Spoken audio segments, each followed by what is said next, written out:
우리는 멜리데 섬을 출발한 이 바울이 이제 로마로 마지막 오는 이 장면을 보고 있는데, 여러 시간 이와 같이 이 단어를 통해서 전체 로마로 가는 길을 집약해서 봤습니다. 좁은 의미로 멜리데 섬에서 로마로까지 오는 장면, 그리고 넓은 의미로 1차 전도여행, 2차 여행, 3차 여행을 봤습니다. 그리고 오늘 마지막 로마로 가는 길을 통해서 바울의 이와 같이는 어떻게 이루어졌는지를 한번 살펴볼 수 있지요. 바울은 마지막 전도 여행이라고도 하고 또 성경에 기록된 것은 여기까지입니다만은 그가 로마로 가는 길은 편한 길이 아니었습니다. 이미 그가 예루살렘에 가기 전에 마지막 가이사랴 항구에 도착해서 예루살렘까지 가는 그 100km 기간을 무려 닷새 동안 걸어서 가게 됐죠. 그러니까 예루살렘 해발 800m니까 높은 곳으로 예루살렘으로 올라갔다, 이렇게 표현하는 게 맞습니다. 그 긴 시간 동안 늙은 몸을 이끌고 갔을 때 얼마나 힘들었을까 하는 생각을 해볼 수 있지요.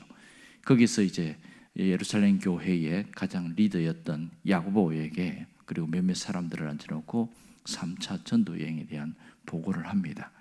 그리고 전도여행 보고가 있은 이후에 거기에서 이제 정결 예식에 함께 참여하게 되고 예루살렘 성전에 갔는데 그때부터 난리가 나기 시작하죠. 왜냐하면 에베소에 있던 유대인들, 바울을 봤던 유대인들이 거기서 뒤집어져서 모함을 한 거예요. 거짓 모함을 한 거죠. 그거는 신성 모독죄를 범했다. 그걸로 갖고 소동을 일으키니까 사람들은 진짜 그런지 따져보지도 않고 무조건 그 유대인들의 편에 서서 바울에게 굉장한 위해를 가하는 그런 일들이 생겼습니다. 그랬을 때에 소동이 예루살렘에 나니까 당시 로마에 주둔하고 있는 그 북쪽에, 예루살렘 성전 북쪽에 안토니아 요새가 있는데, 이 천부장이 깜짝 놀래가지고 도대체 무슨 폭동이 일어났냐, 가보니까 율법 문제 가지고 자기들이 한 사람 이 사울에 대해서 그렇게 해서 막 이렇게 일방적인 그런 문제를 일으키는 것을 보고서 군사를 보내서 제지를 시킨 거죠. 그리고 바울을 다시 안토니아 요새로 데려와서 무조건 채찍질 시킵니다. 어떤 죄인이라 생각하니까 그때 바울이 딱 한마디 하죠. 로마 사람을 죄도 정하지 않고 함부로 채찍질할 수 있느냐. 이때 깜짝 놀라죠. 천부장에게 보고 올라가는데, 어떻게 해서 당신은 로마 사람이냐, 나는 돈 주고 샀는데, 이런 얘기를 합니다. 그러니까 로마 시민이라는 것 때문에 어떻게 보호를 해야 되는 그런 상황이 되었어요. 그래서 바울이 기회를 얻어서 다시 안토니 요새의 끝에서 이제 그 유대인들에게 설교할 기회가 있었는데, 이때에 그들이 막 굉장히 설교를 안 들으려고 하고 막 귀를 막고 난리가 납니다. 자, 그날 밤에 바울이 상당히 두려웠던 모양입니다. 하나님이 바울에게 나타나서 담대하라 이러면서 네가 로마에까지 가야 된다는 얘기를 다시 한번 언급해 주고 있습니다. 이때 바울은 그 담대하란 말에 굉장히 위로를 얻었을 것 같아요. 분명히 자신이 예루살렘에 가면 환난도 있고 결박도 당하고 어려움 당하는 걸 알고 왔지만 현실은 더 가혹했던 것을 보고 죽음의 두려움이 그에게도 찾아왔음을 알 수 있습니다. 자, 이 여기서 안토니아 요새에서 더 이상 천부장이 할 수 있는 게 없어서 이제 편지를 써서 총독이 있는 가이사랴로 보내는데, 그냥 보내지 않습니다. 보병 200명, 창병 200명, 기병 70명 해서 도합 470명을 한 사람 때문에 호위를 해서 그 긴 100km 거리를 가는 거죠. 그렇게 해서 이제 가이사랴에서 바울이 있게 되어지는데, 그때 총독이 누구냐면 벨릭스였습니다. 이 벨릭스는 탐관오리였어요. 뇌물을 엄청나게 많이 밝혔습니다. 그 바울을 자주 불렀어요. 부른 이유는 설교를 듣기 위해서가 아니고 뇌물을 받으려고.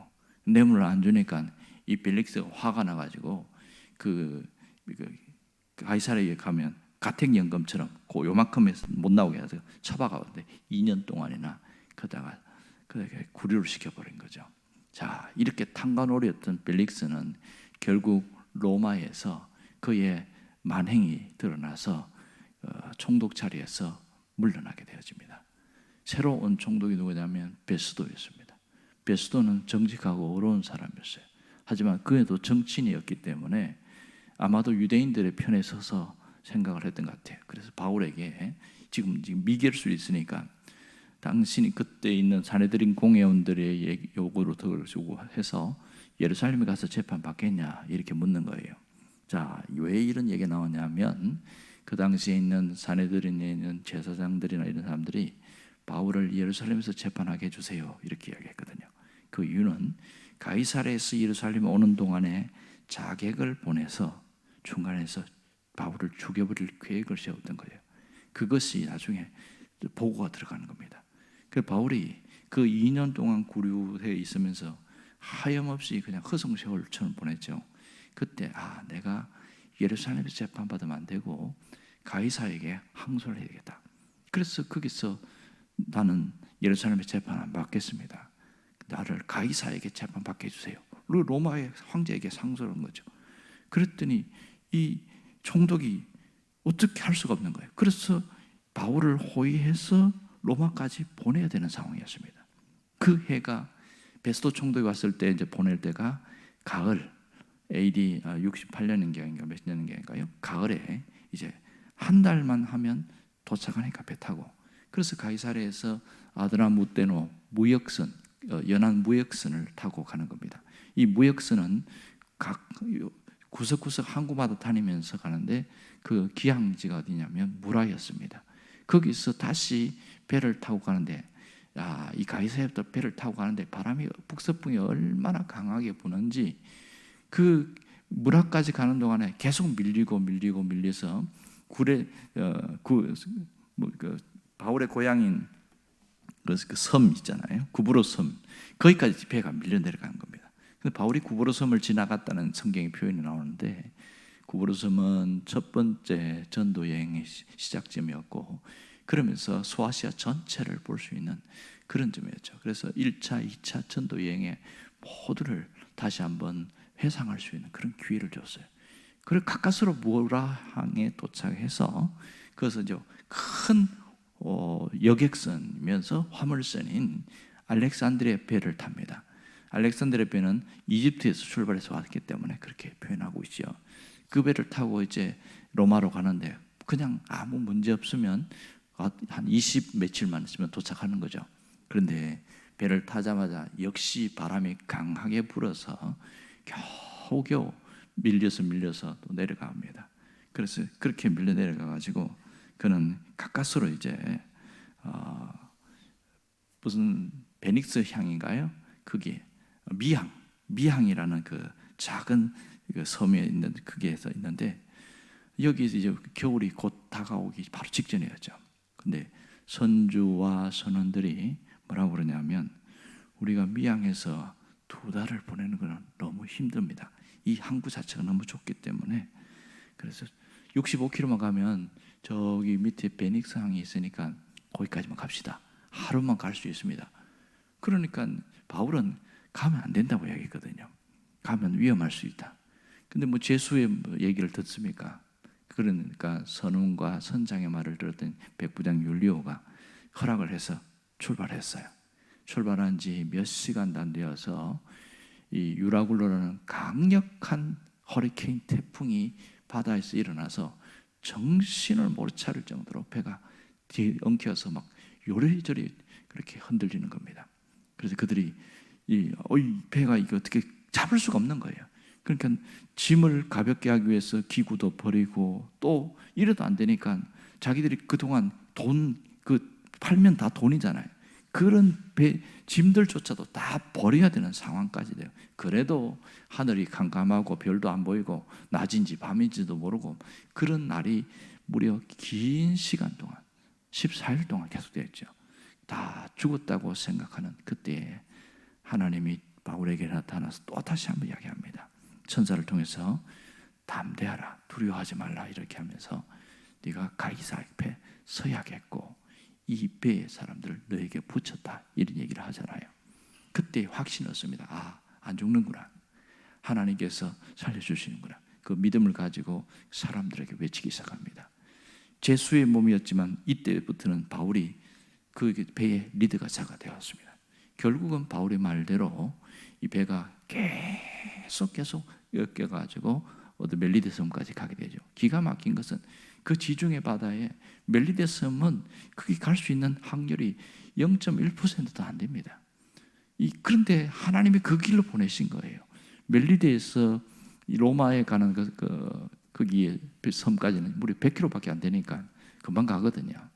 거기서 이제 멜리데 섬에서 도착을 해서 우리가 28장에서 봤던 것처럼 그 추운 겨울에 하필이면 비까지도 내려가지고 덜덜덜 떨고 있으니까 원주민들이 너무 불쌍하고 나이가 제일 많잖아요, 바울이.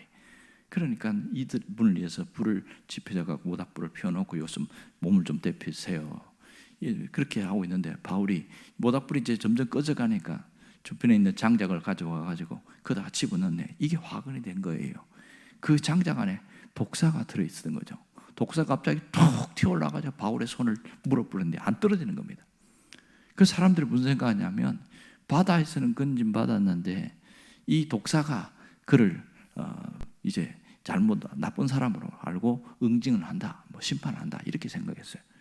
그런데 1시간이 지나고 2시간이 지나도 쌩쌩하니까 사람들 태도가 확 바뀌어버렸어요. 신이다 이렇게 생각하고 그 소식이 이 섬에 있는 가장 총책임자였던 보블리오에게까지 전달되어집니다. 그래서 초청을 해서 그렇게 해서 보블리오가 갔는데 마침 그 아버지가 중병으로 죽어가고 있었습니다. 그때 바울은 거침없이 가서 허락 잠깐 받았겠죠. 그리고 기도하고 안수했더니 나아버렸어요. 그 소문이 이 멜리데 섬 전체에 다 퍼져버렸습니다.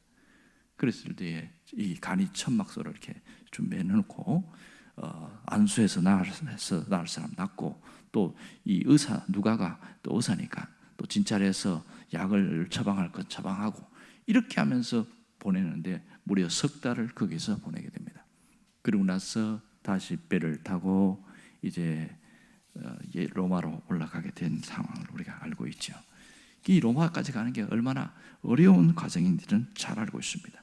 그 제일 처음에 이제 로마가 보면 긴 장화처럼 생겼잖아요. 발가락처럼 생긴 그 섬이 시실리 섬인데 그 섬의 첫 기항지가 수라구사였습니다. 거기서 3일 멈췄다가 또 밑으로 내려가서 레기온에서 또 배가 바람이 안 부니까 하루 멈췄다가 또 다시 거기서 쭉 올라서 진짜 로마 본토인 거기에서 보디오레에서 거기에 배를 내리게 됐죠. 그럼 곧바로 걸어서 올라가면 바로 로마까지 가게 되는데, 자 여기에서 누구를 만나냐면 거기에 있는 그리스도인들이 바울이 여기 도착했다는 얘기 듣고 간청을 하는 거예요. 그래서 이 바울이 아마 이 율리오 백부장에게 이분들 좀 만날 수 있도록 허락해 주세요. 그래서 백부장이 정권을 가지고 7일 동안 그들과 만나서 대화하고 할 수 있도록 허락을 해 줍니다. 이것이 지금 우리가 앞에서 있었던 이야기였습니다. 이런 가운데에서 하나님은 이 하나하나가 얼마나 소중한지를 나중에 살펴보겠지만 그걸 통해서 이 처량하고 초라한 모습으로 로마에 도착을 했다고 생각했는데 그 그리스도인들을 만나면서 굉장히 힘을 얻습니다. 계속 이어지는 15절에도 보면 거기에서 끝나지 않고 계속해서 보면 누가 나오냐면 이 아비오 광장에 또 그 그리스도인들이 또 옵니다. 이제 거기서 올라가죠. 또 그리스도인들을 만나고 보디올에서 다시 올라가서 아비오 광장뿐만 아니라 그 다음에 트레이스 타베르네까지 가는데 트레이스 타베르라는 게 지명 이름이 아니고요. 그 여관, 세계의 여관 이런 뜻이에요. 근데 이렇게 써놨더라고. 거기서 또 만납니다. 그렇게 하면서 계속 바울의 환대를 받으면서 마지막 로마까지 가는 그 과정을 여기다 자세하게 기록해 놨습니다. 그 구체적인 얘기는 다음 시간에 합니다만은 여기서 핵심 뭐냐면 바울이 긴 시간 동안 이와 같이 로마로 가니라. 그 과정이 무려 이 시간이 아주 오랜 시간. 그러니까 바울이 회심하고 여기까지 오는 시간까지가 무려 30년의 시간이었습니다. 이 30년의 시간 가운데 하나님께서 인생 말년에 있는 이 바울이 초라하지 않게 하나님의 하나하나 퍼즐 조각을 맞추듯이 만들어갔다는 사실이죠. 특별히 여기서 알 수 있는 것은 그리스도인의 생은 매일 하루하루가 색종이를 성실하게 붙여나가는 모자이크 판이라고 할 수 있는 것이지요. 주님의 부름을 받은 이후에 이 바울이 30년 동안 하루도 그러지 않고 오직 주님의 이끄심을 쫓아서 인생 모자이크 판에 성실하게 하루하루 색종이를 붙여나갔습니다. 젊은 나이에 까닭 없이 고향인 다소에서 13년 동안 집거 생활을 해야 했고, 그리고 끊임없이 이어지는 유대인들의 거짓 모함 속에서도, 또 예루살렘에서 결박을 받고 환난 속에서도 그는 끝까지 하루하루의 삶을 하나님 앞에서 마치 색종이로 붙여나가듯이 그렇게 갔단 말입니다. 가이사라에서 2년 동안 억울하게 옥살이를 할 때에도, 그리고 폭풍 가운데에서 계속 이 항해가 지체되는 그 가운데에서도, 죽음의 유로걸로 강풍에서 이렇게 시달리면서도 하나님의 의도가 있다는 걸 나중에 아는 거죠. 그것은 멜리데 섬에 있는 사람, 만일 바울이 이 폭풍이 아니었다면 이 사람들은 평생 동안 복음을 접할 수가 없었을 겁니다. 하나님은 이 멜리데 섬에 여기 있는 주민들에게 복음을 듣게 해서 신앙인으로 세워주기 위해서 바울을 보낸 것이라고 할 수 있는 거죠. 그것도 바울은 뒤늦게 알게 된 것이죠. 그리고 인간적으로 보면 억울하고 왜 이런 어려움이 생기냐, 왜 이런 문제가 생기냐, 그런데 하나님이 큰 그림 안에 보면 다 이유가 있더라는 거예요. 우리가 어떨 때는 기도하는 것과 정반대로 우리의 상황이 펼쳐질 때가 있습니다. 그럴 때 굉장히 당황합니다. 특별히 기도를 많이 하면 할수록 더 막 정신 못 차릴 정도로 어려워집니다. 우리는 언제나 마음을 열어놔야 됩니다. 하나님이 우리 인생을 붙잡고 있다는 것을 믿는다면 이렇게 가든지 저렇게 가든지 주의 뜻대로 되기를 원합니다. 이 예수님의 기도가 우리 안에 있어야 됩니다. 나의 원대로 하려고 하는 그 기도 때문에 우리는 상당히 흔들린단 말이에요. 그러나 내가 원하는 대로 되기를 바라지만 마지막에는 주님이 원하시는 대로, 하나님이 원하는 대로 되기를 바랍니다. 이 기도가 최상의 기도입니다. 그리고 기꺼이 그 뜻을 받아들이는 거죠. 예수님도 그랬잖아요. 보면 그래서 마지막 십자가 지는 것보다 다른 것을 해달라고 요구했지만 하나님은 그것을 받아들이지 않으셨습니다. 마지막에는 그 십자가의 쓴 자를 받았잖아요. 바울도 마찬가지였습니다. 바울은 당당하게 자유인으로 로마로 가기를 원했습니다. 그는 로마에 가서 구석구석 형제들을 만나고 복음을 전하기를 원했지만 하나님의 의도는 죄수의 몸으로 가기를 원했던 것이죠. 나중에 보니까 죄수의 몸으로 갔기 때문에 로마에 가서 가장 귀족이라고 할 수 있는 그 로마 고급 고위 관리들, 군인들 한 명 한 명을 만날 수 있었던 거죠. 그들에게 복음이 들어갔습니다. 보통 복음이 들어가면 가장 서민층으로 들어갔었는데 바울이 죄수였기 때문에 그때는 한 명이 24시간 여기에 붙들고 있어야 되는 거예요. 그러니까 군인이 그렇게 번갈아 가면서 계속 바뀌니까 그 사람들이 복음을 전했으니까 거기에서 예수를 믿는 사람들이 많이 왔습니다. 그리고 바울은 못 나가지만 다른 사람들이 찾아와서 말씀을 듣고 하는 경우가 굉장히 많았습니다.